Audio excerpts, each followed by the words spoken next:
देवेंद्र फडणवीस हे मोठ्या धीराचे गृहस्थ म्हणवले पाहिजेत. सभागृहाच्या पटलावर अधिवेशन काळामध्ये ज्या पद्धतीने सुरेश धस यांनी संतोष देशमुख हत्या प्रकरणातला घटनाक्रम सांगितला होता, तो घटनाक्रम जशाच तसा घडलेला आहे हे फोटो कालचे जे आपण बघतोय त्यावरून लक्षात येतं. याचा स्पष्ट अर्थ हा आहे की सुरेश धस यांना तर ही माहिती होतीच होती, पण धस यांच्याकडे जी काही माहिती आली होती ती माहिती गृहमंत्री देवेंद्र फडणवीस यांच्याकडून आली होती. म्हणजेच गृहमंत्री देवेंद्र फडणवीस, पोलीस खाते यांच्याकडे 2.5 महिन्यांपासून ही सगळी माहिती होती.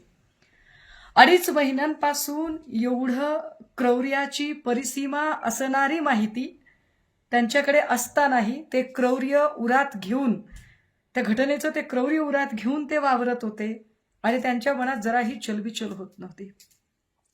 जे फोटो बघून महाराष्ट्राच्या जीवाची लाही झाली, संतापाची लाट उसळली, ते फोटो बघून सुद्धा देवेंद्रजी आपल्या सगळ्यांना माध्यमांना सामोरे जाताना वारंवार म्हणत होते की दोषींना आम्ही सोडणार नाही आणि दोषी असेल तर त्याचा राजीनामा होईल.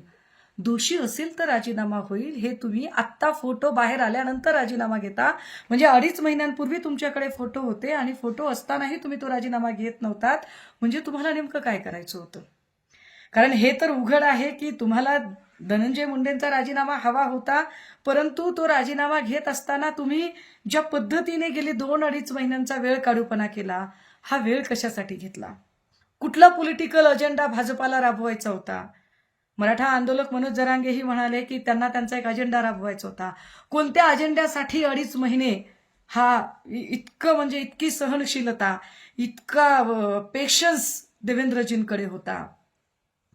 मला प्रश्न पडतोय, निवडणुकीच्या आधी एकनाथ भाई, अजित दादा, देवा भाऊ हे सगळे भाई भाऊ दादा जे लाडकी बहीण करत होते, कुठे गेलं त्यांचं ते सगळं प्रेम बहिणींबद्दलचं? संतोष देशमुख यांची पत्नी तुमची बहीण असू शकत नाही का? संतोष देशमुख यांची आई, संतोष देशमुख यांची मुलगी ही तुमच्या बहीण कॅटेगरीत बसत नाही का? लाडकी बहीण हा शब्द हा फक्त तुमच्या पुरता तुम्ही वापरलेला, स्वतःचं उदात्तीकरण करून घेण्यासाठी वापरलेला शब्द होता का? कुठे गेलं ते सगळं? जेव्हा राजीनाम्याची गोष्ट वारंवार विरोधकांकडून काढली जात होती त्यावेळेला देवेंद्रजी म्हणत होते की जर दोषी असतील तर राजीनामा दिला जाईल, दोषी असतील तर राजीनामा दिला जाईल. मग देवेंद्रजींना विचारलं की ते म्हणायचे ते अजितदादांच्या पक्षाचे मुख्यमंत्री आहेत, तर मग अजितदादा त्यांच्या राजीनाम्याचं ठरवतील. अजितदादा म्हणायचे अरे बाबा, राज्याचे मुख्यमंत्री तर देवेंद्रजी आहेत, देवेंद्रजी ठरवतील. एकनाथ शिंदेची अजून वेगळीच तऱ्हा, कारण सध्या त्यांना कोणी विचारातच घेत नाही, त्यामुळे ते तसे आउटसाइडरच आहेत.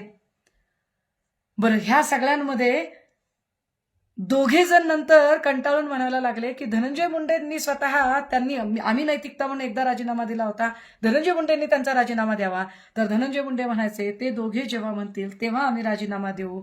तर समर्थक आणि पक्षाचे प्रवक्ते सांगायचे की ते दोषी असतील तर राजीनामा देतील. कदाचित तो राजीनामा खूप आधी झाला असता तर तो राजीनामा ग्रेसफुली मान्य केला गेला असता की हा ठीक आहे, एक ग्रेसफुली राजीनामा, आणि कदाचित अजून काही समाजमन वेगळ्या पद्धतीने पण विचार करू शकला असतं. परंतु आत्ता ज्या पद्धतीने हा राजीनामा झालाय, हा राजीनामा नैतिकता म्हणून राजीनामा वाटत नाही, हा राजीनामा अपरिहार्यता म्हणून राजीनामा आहे. ही अपरिहार्यता होती, ही भाजपाची अपरिहार्यता आहे, ही राष्ट्रवादी काँग्रेसची अपरिहार्यता आहे, ही सरकारची अपरिहार्यता आहे आणि हे सरकारचं अपयश आहे.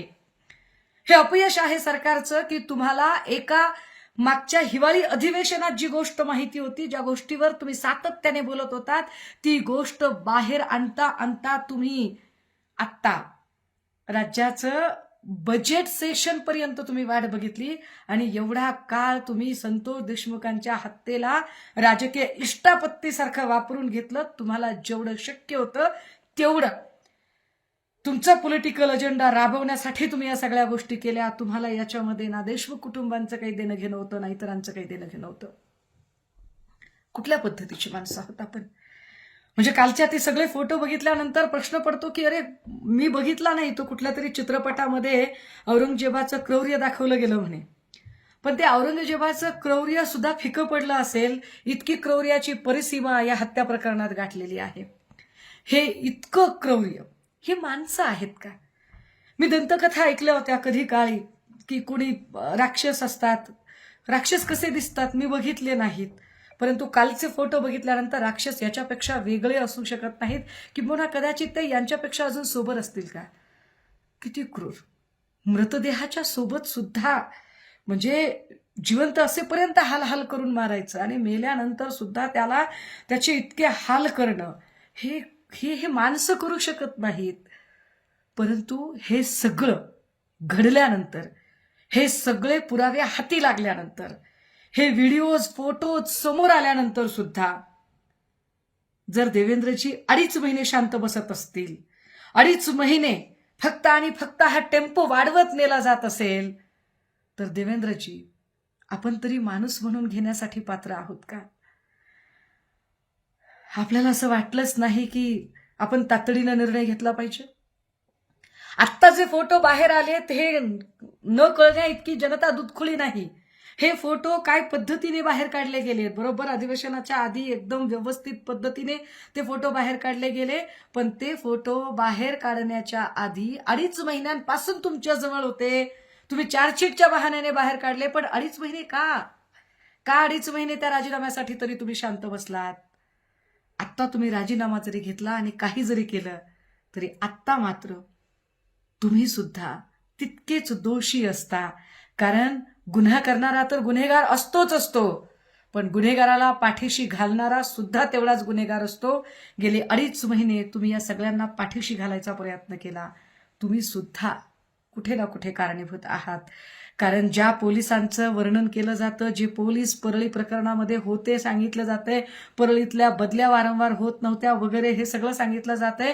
देवेंद्रजी गेल्या 10 वर्षामध्ये 2.5 वर्ष वगळता 7.5 वर्ष तुम्हीच गृहमंत्री होता. आणि तुम्ही गृहमंत्री असताना मंत्री महोदय धनंजय मुंडे यांची आणि तुमची किती जवळीक होती ही महाराष्ट्राला माहिती आहे. त्यामुळे परळीमध्ये कोणता पोलीस अधिकारी हवा आणि कोणता नको हे सगळं तुम्हीच सांगायचं ना. हे सगळं तुम्हीच बोलायचं. तुम्हीच ठरवत असाल ना. तुमच्या मर्जीशिवाय तर ते अधिकारी ठरवले जात नसतील ना.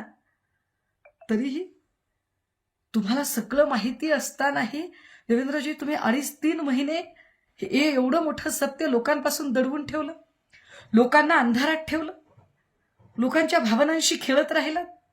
लोक किती अगतिक होतात, लोक किती लिहितात, लोक किती संताप व्यक्त करतात, लोकांचा संताप कसा शिगेला पराकोटीला पोचेल याची वाट बघत राहिलात. फडणवीस साहेब रबर किती ताणावं याला सुद्धा लिमिट असतं. अति ताणल्यावर ते तुटतं.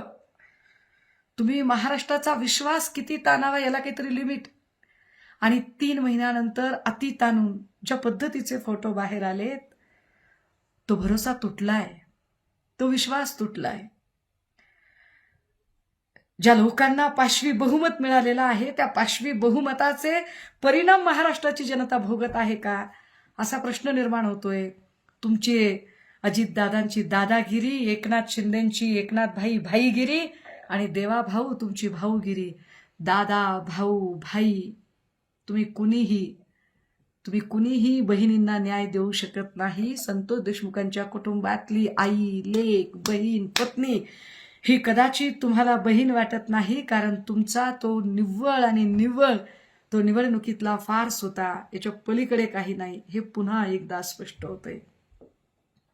बाकी त्या राजीनाम्याचं काही आम्हाला सोयरसुतकच वाटत नाही. कारण नुसता राजीनामा किंवा नुसतं एवढंच पुरेसं आहे का. ज्या लोकांनी ज्या पद्धतीने हे सगळं केलंय, किंवा एवढं माहीत असताना सुद्धा जी लोक मोबाईलवर स्टेटस ठेवत होती आणि दहशत निर्माण करायचा प्रयत्न करत होती, त्यांच्याबद्दल आपल्या काय भूमिका आहेत त्या अजूनही स्पष्ट झाल्या नाहीत. त्या स्पष्ट होणं जास्त गरजेचं आहे.